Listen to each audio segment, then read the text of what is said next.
নমস্কার বন্ধুরা, কেমন আছেন সবাই? আমি আমার চ্যানেল বডকাস্ট ওয়ার্ল্ড পম্পা নিয়ে চলে এলাম আপনাদের কাছে। আজকের ব্লগটা আছে আমি করেছি হাঁসের ডিমের ডালনা। কিন্তু ব্লগটা একটু বড়ই হচ্ছে, তার কারণ আজকে আমি রান্না করতে করতে আপনাদের সঙ্গে কিছুক্ষণ গল্পও করব। আজকে রান্নার জন্য নিয়েছি আলু, ডুমো ডুমো করে কেটে নিয়েছি। এবারে আলুগুলোকে বেশ লাল লাল করে ভেজে নিয়ে সেদ্ধ ডিমগুলোকেও ভালো করে ভেজে নেব। নিয়ে এবার তেলের ওপরে একটু তেজপাতা, শুকনো লঙ্কা আর গোটা জিরে ফোড়ন দিয়ে 3টে মাঝারি সাইজের পেঁয়াজ কুচি করে নিয়েছি। পেঁয়াজগুলো দিয়ে ভালো করে ভাজা করে নিয়ে তার মধ্যে দিয়ে দেব আদা আর রসুনের পেস্ট। 1 চামচ কি 1.5 চামচ করে দিয়ে দেবেন আদা রসুনের পেস্ট। সেটাকে ভালো করে কষাতে হবে। আদা রসুনের গন্ধ যতক্ষণ না যাচ্ছে ভালো মতন কষিয়ে নিয়ে তার মধ্যে দিয়ে দেব পরিমাণ মতো নুন, 1 চামচ হলুদ, 1 চামচ গুঁড়ো লঙ্কা, আর এগুলো দিয়ে ভালো করে নাড়াচাড়া করে নিয়ে তারপর একটু সামান্য জল দিয়ে দেব যাতে মশলাগুলো পুড়ে না যায়। এবার তারপরে ভালোভাবে কষিয়ে নিয়ে তার মধ্যে 2টো মিডিয়াম সাইজের পেঁয়াজ, টমেটো কুচিয়ে রেখেছি, সেগুলো দিয়ে আবার ভালো করে কষতে হবে। টমেটোগুলো নরম হয়ে এলে ভালো করে ওটাকে ঘেটে নিয়ে তার মধ্যে দিয়ে দেব ভেজে রাখা আলুগুলো ভালো করে কষাতে হবে ওই মশলার সঙ্গে। কষিয়ে নিয়ে তার মধ্যে ভালোভাবে কষানো হয়ে গেলে জল ঢেলে দেব। জল ঢালা হয়ে গেলে ভালোভাবে একটু ফুটতে দেব। দুবার ফুটে আসলে ভালো করে ডিমগুলো দিয়ে সেই একটু আঁচটাকে সিম করে দিয়ে ওটাকে ফুটতে দিতে হবে যতক্ষণ তার তেলটা ভালো মতন বেরিয়ে না আসে। সেটাকে ফুটতে দিতে হবে। আর শেষে ফুটে গেলে নামানোর আগে একটু গরম মশলা বেটে রেখেছি, সেটাকে দিয়ে নামিয়ে নেব। ভালো মতন একটু ঢাকা দিয়ে ওটাকে ফুটতে দিতে হবে। চলুন এবার একটু গল্প করা যাক। আমাদের বাপের বাড়ি, সেখানে আমাদের বাপের বাড়ির সামনেই গঙ্গা নদী আছে। এবারে বাপের বাড়িতে গেলে আমাদের গঙ্গা নদী দেখাবো। আমাদের 3টে বাড়ি পরেই আমাদের গঙ্গা নদী রয়েছে। ছোটোবেলাটা আমাদের খুব সুন্দর কেটেছে। তখন তো এই ফোন টোন এত কিছু ছিল না। 90s সময় সত্যি খুব খুব ভালোভাবে আমরা আনন্দ করেছি। তখন পাড়ার সবার মধ্যে খুব একতাও ছিল। এখন সময়ের সাথে সাথে খানিকটা মলিন হয়ে গেছে সব সম্পর্কগুলোই, কিন্তু আমাদের যে সবার মধ্যে খুব ঘনিষ্ঠতাও তখন ছিল।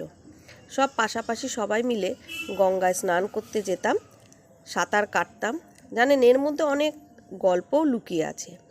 আমরা 3 ভাই বোন। ছোট ভাই আমার অনেক ছোট, কিন্তু আমার বড় ভাই আর আমি পিঠাপিঠি ছিলাম।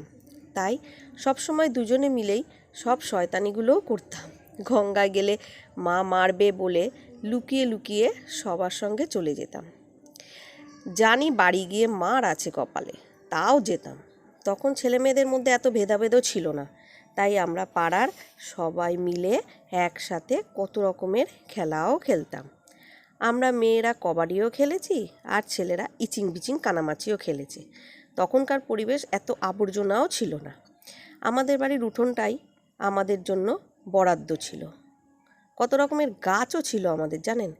বেশিরভাগ সবাই গাছেও চড়তে জানতো। দুপুরবেলা আমাদেরই গাছের পেয়ারা, বাতাবি লেবু পেড়ে সেগুলো মাখানো হতো।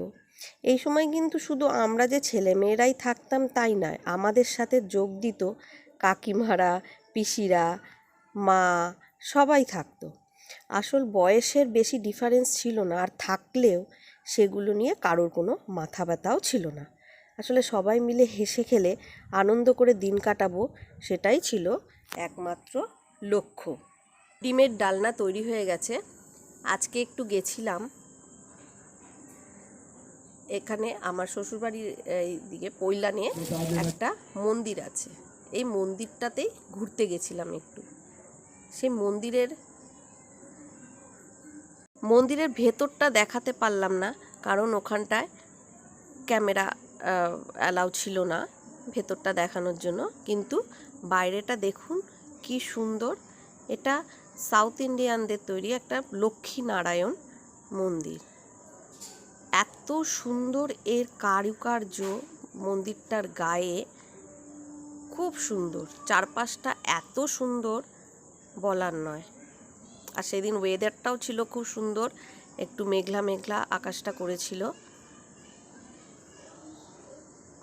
বিকেলের দিকেই গেছিলাম, সন্ধ্যা আরতি দেখেছি, তারপর বাড়ি এসেছি। কি সুন্দর চারিদিকটা।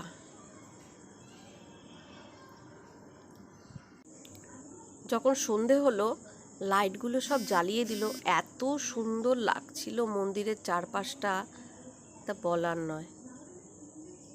আপনারা যদি কেউ যেয়ে থাকেন এই মন্দিরটায় জানাবেন, খুব সুন্দর মন্দিরটা। হ্যাঁ, যে গল্প করছিলাম, তখন আমাদের খুব সুন্দরভাবে দিনগুলো কাটতো। ফোন ছিল না আমাদের, আমরা খেলার মধ্যে আর একটু টিভি দেখা। আর একটা জিনিস ছিল জানেন তো, তখন সেই সময় কোনো অনুষ্ঠানে সব টাকা দিয়ে বা পয়সা দিয়ে ভাড়া করে ভিডিও দেখানো হতো। সেই ভিডিওটাও দেখতাম সবাই আনন্দ করে, বেশ তিরপল টানিয়ে সবাইকে ভিডিও দেখানো হতো।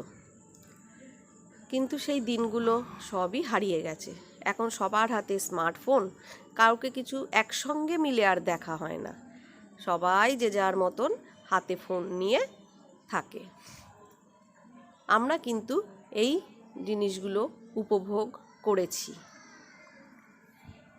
সিনেমা দেখতে গেছি, সেখানেও আমাদের সঙ্গে সব বয়োজ্যেষ্ঠরাও যেত, যার ফলে কোনো অসুবিধাও থাকতো না, সবাই একসঙ্গে গিয়ে সিনেমাও দেখতাম। কিন্তু আর খেলা, কি খেলা খেলিনি। কানামাছি, রুমাল চোর, এই যে যত কিতকিত থেকে শুরু করে সমস্ত কিছু, পিট্টুটাও বাদ দিইনি, সেটাও সঙ্গে থাকতো। সব রকমের খেলা সবাই মিলে আনন্দ করে খেলতাম, কারণ আমাদের সময়টা একটু বেশি পেতাম। স্কুল থেকে এসেই 4টের পরে সবাই শুরু হয়ে গেল খেলা, যতক্ষণ না সন্ধে হচ্ছে। সন্ধে হলে আগে মা ডাকবে, তারপর ঘরে ঢুকবো। আর আমার ভাইটি আমার সঙ্গেই থাকতো সব সময়, তাই জন্য আরও বেশি মজা হতো। সন্ধে হলে তারপর ঘরে এসে তারপর হাত মুখ ধুয়ে পড়াশোনা, সেটা পরের কথা। আগে তো ভালো মতো জমিয়ে খেলে নিতাম। এক সময় এমন দুষ্টুমিও করেছি, যার জন্য মার হাতের মারও খেতে হয়েছে, সেদিকেও ফাঁকি যায়নি। ওই যা হয় আর কি, 2 ভাই বোন একসঙ্গে থাকলে দুষ্টুমিটা চরম সীমা পেরিয়ে যেত।